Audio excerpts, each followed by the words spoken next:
Hi hello ಎಲ್ರಿಗೂ ನಮಸ್ಕಾರ, welcome back to my mini vlog. ನಿಮಗೆ ತುಂಬ ಸೊಂಟ ನೋವಿದೆಯಾ? ಹಾಗಿದ್ರೆ ಈ ವಿಡಿಯೋನ ಸೇವ್ ಮಾಡಿ ಇಟ್ಕೊಳ್ಳಿ. ಹಾಗೆ ನಿಮ್ಮ ಫ್ರೆಂಡ್ಸ್ ಸರ್ಕಲಲ್ಲಿ ಯಾವ್ದಾದ್ರೂ ಸೊಂಟ ನೋವಿದೆ ಅಂತ ಹೇಳ್ತಿದ್ದಾರೆ, ಹಾಗಿದ್ರೆ ಅವರಿಗೆ ಈ ವಿಡಿಯೋನ ಶೇರ್ ಮಾಡಿ. 100% ವರ್ಕ್ ಆಗುವಂಥ ಒಂದು ಹೋಮ್ ರೆಮಿಡಿನ ನಿಮ್ಮ ಜೊತೆ ಶೇರ್ ಮಾಡ್ಕೊಳ್ತೀನಿ.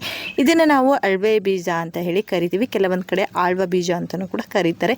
ಇದೊಂದು 2 ಸ್ಪೂನನ್ನು ನಾನು ಓವರ್ ನೈಟು ನೆನೆಸಿಟ್ಟಿದ್ದೆ. ಸೊ ಓವರ್ ನೈಟ್ ನೆನೆಸಿಟ್ಟಾಗ ಅದು ಈ ರೀತಿ ಲೋಳೆ ಲೋಳೆ ಥರ ಆಗಿರುತ್ತೆ.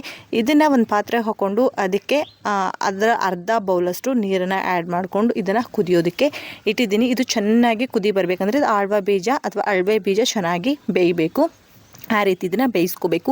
ಇದು ಅಜ್ಜಿ ಮುತ್ತಜ್ಜಿ ಕಾಲದ ಹೋಮ್ ರೆಮಿಡಿ. ಇದನ್ನು ಋತುಮತಿ ಆದಾಗ ಹಾಗೆ ಡೆಲಿವರಿ ಆದ ನಂತರ ಬಾಣಂತನದಲ್ಲಿ ಫಸ್ಟ್ ಕೊಡುವಂಥ ಒಂದು ರೆಮಿಡಿ. ಯಾಕೆಂದರೆ ಒಂದು ಮಗುವಿಗೆ ಜನ್ಮ ಕೊಡೋದು ಅಂದರೆ ಅದು ಹೆಣ್ಣಿಗೆ ಪುನರ್ಜನ್ಮ ಇದ್ದಾಗೆ. ಆ ಟೈಮಲ್ಲೇ ಅವಳಿಗೆ ತುಂಬಾ ಬ್ಯಾಕ್ ಪೇನ್ ಬಂದಿರುತ್ತೆ.